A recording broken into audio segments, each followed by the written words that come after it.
There is a photograph taken in the autumn of 1951 in the hill country of eastern Tennessee, and if you look at it long enough, something begins to bother you. Not the woman in the foreground, though she is striking enough, wiry and deliberate in her posture, holding a length of iron chain as though it weighs nothing. Not the pigs behind her, 85 of them arranged in a loose, hungry mass, their ribs visible even in the gray grain of the old film. What bothers you is the background. Behind the woman and the pigs and the dead brown grass of late October, there is a low hill, and built into the side of that hill is a door. Just a door.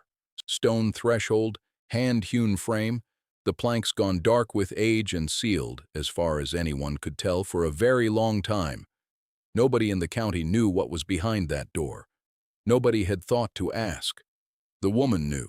She had known for weeks, and she had paid $18 for the privilege of finding out.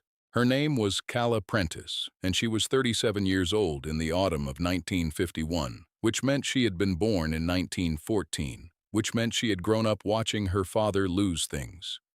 He lost a mule, then a hay wagon, then 40 acres of bottom ground, then finally the house itself in the winter following the great bank contraction of the early 30s, when the Prentice family joined half the hill country in understanding that certainty is the most expensive luxury a poor person can purchase.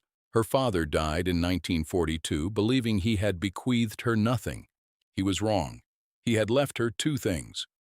The first was a cloth-bound ledger, water-stained and written in a hand so small it required a glass to read, containing 40 years of observations made by her paternal grandfather, a Scotch-Irish curer of meat named Amon Prentice, who had come to eastern Tennessee in 1881 and spent his life studying the behavior of salt, smoke, and cold stone. The second thing her father left her was the habit of listening before she spoke. In September of 1951, Calla attended the dispersal auction of the Lacey Farm, 9 miles east of the town of Ford's Mill, where the bank had finally finished repossessing what 3 generations of Lacey's had built. The auctioneer moved through the inventory with the cheerful efficiency of a man who does not have to live with the outcome. Equipment went first, then the dairy fixtures, then the breeding stock. The hogs came last because nobody wanted them. 85 sows, most of them thin, 2 of them lame, the whole lot assessed by the county agricultural agent, a man named Gerald Peel, as unworkable. Gerald Peel wore a pressed khaki shirt and took notes on a clipboard and told the half-dozen remaining bidders, in a voice of patient authority, that these animals were too far gone to recover economically, that the feed cost of rehabilitation would exceed market value, and that the humane and rational course was a quick sale for salvage. The bidders nodded. Gerald Peel had the clipboard and the county seal behind his name and 17 years of institutional confidence, and when men like that speak in that register, people tend to believe them. Calla bid $18 for all 85 sows. She was the only bidder. Gerald Peel watched her load them one by one into a rented livestock truck, and he said to her, not unkindly, that he hoped she understood what she was taking on. She thanked him. She drove east. The Lacey farm had passed to her on a 6-month lease agreement, negotiated with the bank's regional office in Knoxville as a condition of the livestock purchase. The bank preferred any arrangement that kept the property from sitting empty and deteriorating further, so they gave her the 6 months at a token rent of $12 per month, provided she maintained the fencing and the well. She agreed. She had her grandfather's ledger. She had the 85 sows. She had a door built into the side of a hill that she had noticed on her first walk of the property and recognized from a passage in the ledger written in the summer of 1893 as exactly what she had hoped it might be. The ledger said this in Amon Prentice's miniature hand. A stone chamber dug into a north-facing slope and sealed against the air will hold a temperature between 42 and 48 degrees Fahrenheit in all seasons, given a depth of no less than 10 feet, and a door of 2-inch oak planking, fitted tight against a stone jamb. It will not freeze the meat. It will not warm it. The organisms that spoil pork need either cold enough to kill them or warmth enough to encourage them. They cannot thrive in the between. The old men of this county knew it. Their grandfathers built these chambers into hills all through the ridge country and used them for 60 years before the ice trade made it fashionable to forget. The knowledge did not disappear. It only went quiet. It had been quiet for a long time.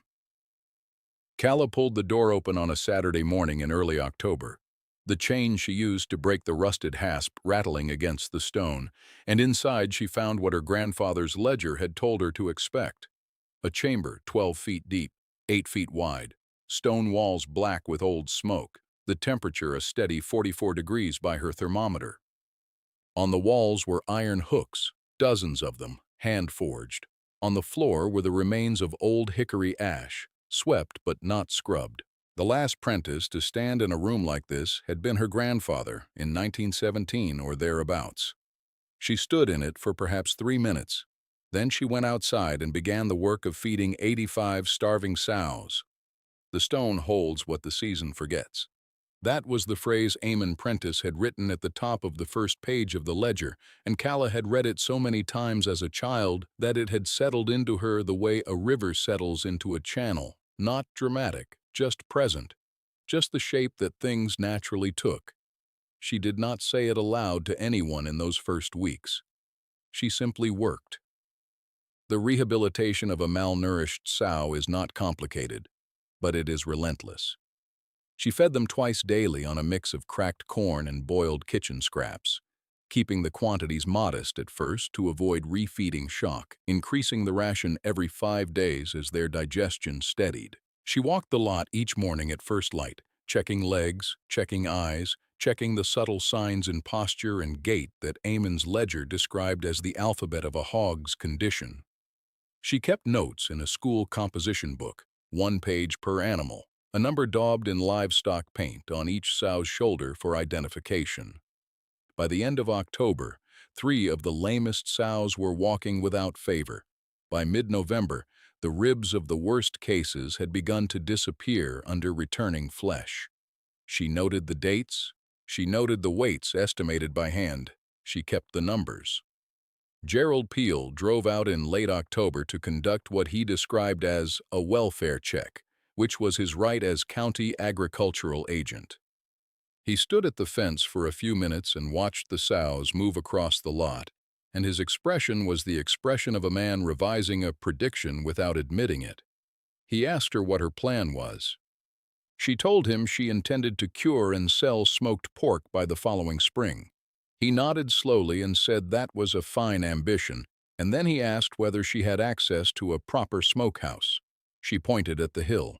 He looked at it for a moment. He said the old larder caves in this county were interesting historically, but that modern refrigeration had made that approach obsolete, and that if she was serious about a commercial operation, she ought to look into an aluminum prefab smokehouse. There was a supplier in Chattanooga he could put her in contact with. She thanked him. She went back to her sows. The Lacey farm had one neighbor close enough to matter, a prosperous tobacco grower named Aldous Strickland, who owned the 400 acres to the north and who had made his feelings about the Lacey place's new occupant known at the Ford's Mill hardware store within a week of her arrival. Strickland was not a cruel man by his own accounting. He was a practical man. He told anyone who would listen that the Prentice woman had wasted $18 acquiring problems, that the bank would have the property back inside the year, and that the best she could realistically hope for was to break even on salvage when she sold the hogs again in the spring. He said this without malice, only with the confidence of a man who has been right about his neighbor's failures often enough to mistake the pattern for wisdom. He did not say it to Calla directly. What he did instead, which was, in some ways, harder to absorb, was send his wife over in November with a pot of soup and an invitation to supper, to make her feel welcome in the community, and to make clear through the warmth of the gesture that the community viewed her situation as pitiable rather than threatening. Calla accepted the soup and declined the supper. She was busy in the evenings. She was reading the ledger. Eamon Prentice had cured hogs in these hills from 1881 to 1919, and his ledger was essentially a log of failures and corrections. He had written down every batch of meat that spoiled and his theory for why it spoiled. He had written down the temperatures he measured, the quantities of salt he used, the length of smoke sessions and the wood species, and the humidity on the days he worked. He had arrived by 1910 or so at a method so stable that it had produced no spoilage in 9 years, and he had written that method down in the ledger's middle section with the specificity of a man who understood that he might not be there to explain it in person. 240 pounds of salt per 1,000 pounds of pork, applied in 3 stages over 22 days. Smoke for no less than 14 hours per session, hickory preferred, green wood avoided. Chamber temperature between 42 and 48 degrees throughout. Rest the meat for 40 days before sale. He had even noted the market price fluctuations of the 1890s and calculated that a single well-run curing cycle on 2,000 pounds of pork yielded enough net margin to carry a small farm through a bad crop year. He had also noted, in 1908, a winter of unusual violence in the hill country. He wrote that the ice storms of January and February had driven many families to emergency slaughter of livestock they could not feed, and that the farms with stone chamber curing capacity had been able to preserve and sell that meat at prices 3 times the ordinary rate, while farms without such capacity had lost most of the salvage value to spoilage within 2 weeks. He called it a simple matter of who had taken the trouble beforehand. He called it the difference between a wall built before the wind and a wall built after. Calla had a neighbor named Dessie Ford, no direct relation to the town's founder, who was 71 years old and had grown up watching her own grandfather cure meat in a stone chamber on the ridge above her family's house. Dessie Ford was a small, precise woman who walked with a cane and kept a kitchen garden that was the envy of the valley, and who, unlike everyone else in the county, showed no interest in explaining to Calla what she was doing wrong. She came by the farm in the first week of November, looked at the sows for a while, looked at the hill, looked at Calla, and said she could help with the salting if the time came, and her hip allowed it. Calla said she would be grateful for that. Dessie said she remembered the method from childhood. Calla showed her the ledger. Dessie read several pages without hurry, nodded once, and handed it back. They did not speak again on the subject until December, when the work required both of them. The days between November and late January were days of accumulation. The sows continued to recover. Calla kept her records. She began acquiring salt in bulk from a supplier in Morristown, 40 pounds at a time, storing it in the chamber where the temperature kept it stable. She repaired the iron hooks, knocking the rust off with a wire brush and rubbing them with rendered fat to prevent its return. She recut the chamber's ventilation channel, a slot in the upper stone that Amon's ledger said was essential for smoke management. She split hickory from a downed tree on the eastern boundary of the property and stacked it to season under an oilcloth tarpaulin. She did all of this in the ordinary way of a person completing a sequence of tasks that makes sense to her. Nobody in the county saw it as a sequence. They saw a thin woman doing inexplicable things around a hole in a hill. Aldous Strickland stopped by personally in early December. He had built, the previous spring, a large metal prefab smokehouse on his own property, insulated and temperature-controlled, fitted with a propane burner and an electric thermostat, purchased through the supplier in Chattanooga that Gerald Peel had recommended. He had paid $1,100 for it, and he was proud of it, in the way a man is proud of the most expensive thing he has recently bought. He came to tell Calla that he was planning a winter hog operation of his own, that he had purchased 40 pigs at good weight in November, and that if she found herself unable to move forward with her plan in the spring, he would be willing to discuss purchasing her hogs at a fair price to add to his operation. He did not say this with contempt. He said it with the careful benevolence of a man who believes he is being generous. He looked once more at the stone chamber in the hill and said, not unkindly, that he supposed the old ways had a charm to them. Then he drove back to his 400 acres and his $1,100 smokehouse. The first slaughter was in December, when Calla determined that 14 of the sows had reached a weight sufficient for curing. She and Dessie Ford worked for 3 days, processing and breaking down the carcasses with a precision that surprised the one neighbor who happened to drive past and observe it. The salting went exactly as the ledger prescribed. The meat went into the chamber. The temperature held at 45 degrees. Calla noted the date in her composition book, December 11th, 1951. 40 days from that date would be January 20th, 1952. She wrote that down too. The stone holds what the season forgets. She thought it on the cold walk back to the farmhouse each evening, thought it not as a comfort but as an accounting, a statement of the mechanism she was depending on and had tested and believed. She was not a woman given to sentiment about the past. She was a woman who had read her grandfather's numbers and found them convincing, which is a different and more durable thing. January of 1952 came in quietly. The first week was cold, but ordinary. The second week began with a falling pressure that Dessie Ford, whose hip had predicted weather accurately for 40 years, described on a Tuesday morning as the worst sign she had seen in a long time. By Thursday, the temperature in Ford's mill had dropped to 7 degrees Fahrenheit, and the wind had come around from the northwest with a force that rattled every poorly fitted window in the county. By Friday, a sleet storm had glazed every road and power line in the valley. The power went out in Ford's mill at 4 in the morning on Friday and did not come back for 11 days. Aldous Strickland's prefab smokehouse ran on electricity. The thermostat that maintained its interior temperature between the required 34 and 38 degrees was electric. The backup he had not purchased because the supplier in Chattanooga had assured him that interruptions of more than 48 hours were essentially unknown in this part of Tennessee. On the morning of the 5th day without power, Strickland's smokehouse reached an interior temperature of 22 degrees Fahrenheit. The meat he had been curing, 61 hogs worth, began to freeze solid at the muscle level, destroying the cellular structure that preservation depended on. By the time power was restored on the 11th day and the meat thawed, most of it had turned. The loss, calculated later at the bank's request, was $4,200. Calla's stone chamber held at 43 degrees through the entire 11 days because the stone held what the season forgot, because a mass of rock insulated by 10 feet of hillside does not know there is a storm, because Amon Prentice had written in 1893 that the virtue of the old method was its indifference to catastrophe. The first batch of meat, cured and rested, had come out of the chamber on January 20th as planned. The second batch, 14 more sows processed in early January, was still curing and came through without interruption. Calla lost nothing. On the morning of the 6th day of the power outage, Aldous Strickland appeared at the gate of the Lacey farm.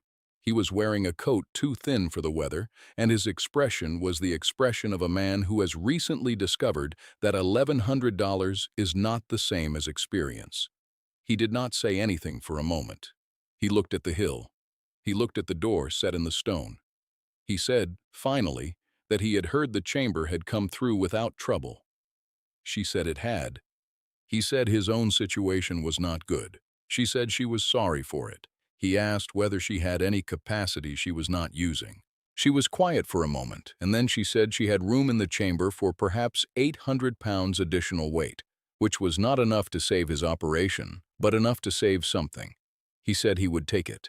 She told him her rate was the same she was charging the market in Morristown, not a penny more. She did not say it as a kindness.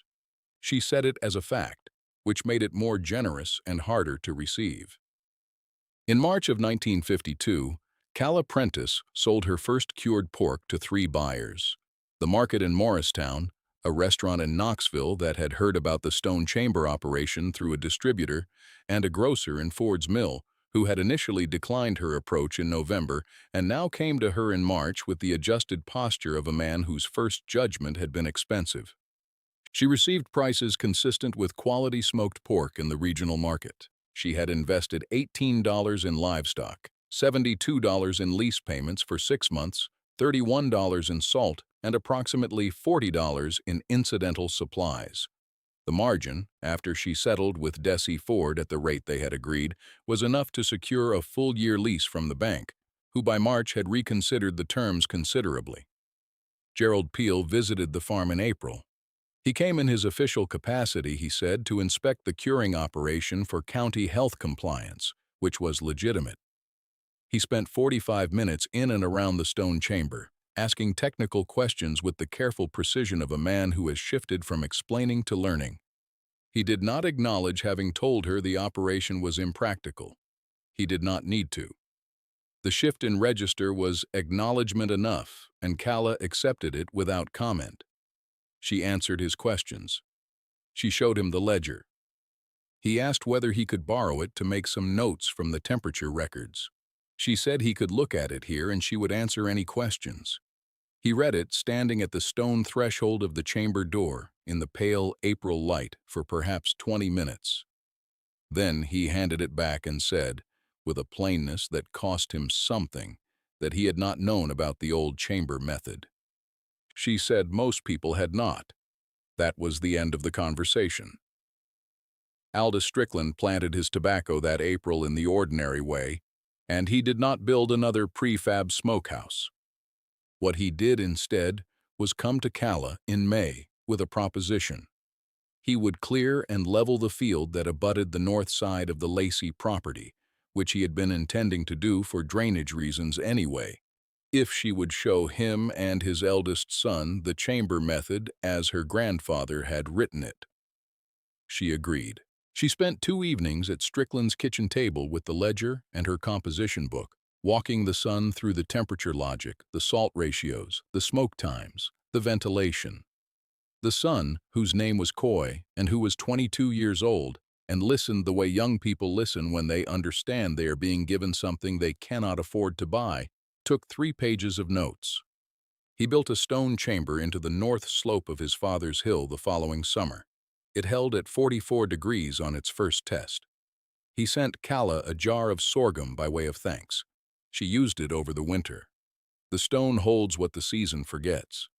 She said it once, the only time anyone recorded her saying it aloud, to a woman from the University of Tennessee's Agricultural Extension Office who drove out to the Lacey farm in the spring of 1953 to write a report on traditional food preservation practices in the hill country. The extension woman asked Calla where she had learned the method. Calla placed the ledger on the table. The extension woman asked if she could quote from it for her report. Calla said she could quote from it freely provided she noted that the knowledge came from Amon Prentice of the Clinch River country, who had worked it out in the 1880s and written it down so that someone later might not have to learn it the hard way. The extension woman wrote that down.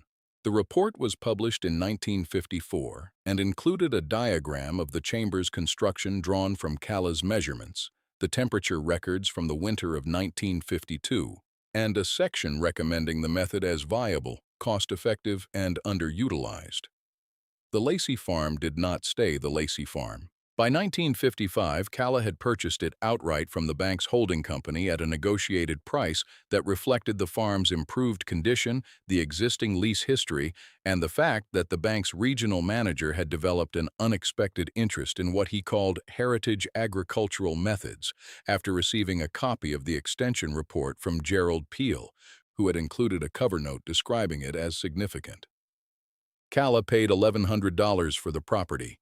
She noted the symmetry with Strickland's Smokehouse without mentioning it to anyone. She kept the sows. The original 85 were long since cycled through the operation, but the herd she maintained numbered between 60 and 90 animals in any given year, kept to that range by the logic of the chamber's capacity and the labor she and Dessie Ford, and later a young woman named Ruth, who came to work the farm in 1954 and stayed, could manage at the quality the method required. She did not expand beyond the chamber's limits. Amon's ledger said that the virtue of the method was its exactness, that the error of ambition was always to scale faster than the stone could accommodate, and she believed him because his numbers were consistent, and consistent numbers are the only kind worth trusting. Dessie Ford died in 1961 at the age of 81 in her own house, with her kitchen garden still producing. Calla was at the bedside. They had spoken that morning about the temperature in the chamber, which Dessie said she could feel in her hip was holding steady. Calla said she had checked it the evening before and it was 44. Dessie said that sounded right. That was the last thing they said to each other about the work, which was the way both of them preferred it. In 1963, a professor of agricultural history from the university in Knoxville named Harlan Vose wrote to Calla requesting permission to study the chamber on the Lacey farm for a monograph he was preparing on pre-industrial food preservation in Appalachia. She wrote back saying he was welcome to come and to bring a thermometer and some patience. He came in October. He spent 3 days measuring, photographing, and reading the ledger, which Calla allowed him to do in full. He asked her how she had known the chamber was there when she bought the livestock. She said she had looked at the hill and recognized the door from her grandfather's description. He asked how she had known the chamber still functioned after what appeared to be decades of disuse. She said the stone does not stop working. He wrote that down. The monograph was published in 1965. It documented 11 surviving stone curing chambers in the eastern Tennessee hill country, of which the chamber on Calla Prentice's farm was the best preserved and the only one in active commercial use. It traced the construction method back to practices brought from Scotland and Ulster in the 18th century, modified for the local geology in the 19th, and largely abandoned by 1930 as commercial refrigeration made the old knowledge seem redundant. It noted that Amon Prentice's ledger was the most complete surviving record of the method's operation, and that the winter of 1952 provided a natural demonstration of its advantage over electric temperature control under conditions of extended power failure. Professor Vose dedicated the monograph to the memory of the builders whose names had not been recorded. Calla Prentice worked the farm until 1971, when her health required that she reduce the physical labor. Ruth, who had become her partner in all the ways that mattered, continued the operation for another decade. The composition books Calla had kept from 1951 onward, 47 of them in total, were donated to the university library in 1973, along with Amon Prentice's ledger, where they are held in a climate-controlled archive and consulted occasionally by graduate students in food history and agricultural preservation. The ledger is in good condition. The composition books are worn at the spines. The stone chamber on the farm that was once the Lacey farm and is now known on county maps as the Prentice property stands today in the same hill, its door replaced twice since 1951, but its stone unchanged. It has not been used for commercial curing since 1981. It holds, by the last recorded measurement, a temperature of 43 degrees. On the first page of Amon Prentice's ledger, above the entries, in his careful small hand, is the phrase that Calla Prentice read as a girl and carried into the hill country and worked by for 20 years. The stone holds what the season forgets. Below it, in a different ink and a different hand that university archivists have confirmed belongs to Calla, is a single edition. She wrote it at some point after 1951 and before the ledger's donation in 1973, and no one recorded when or why she chose to write it. It says simply, she checked. It held.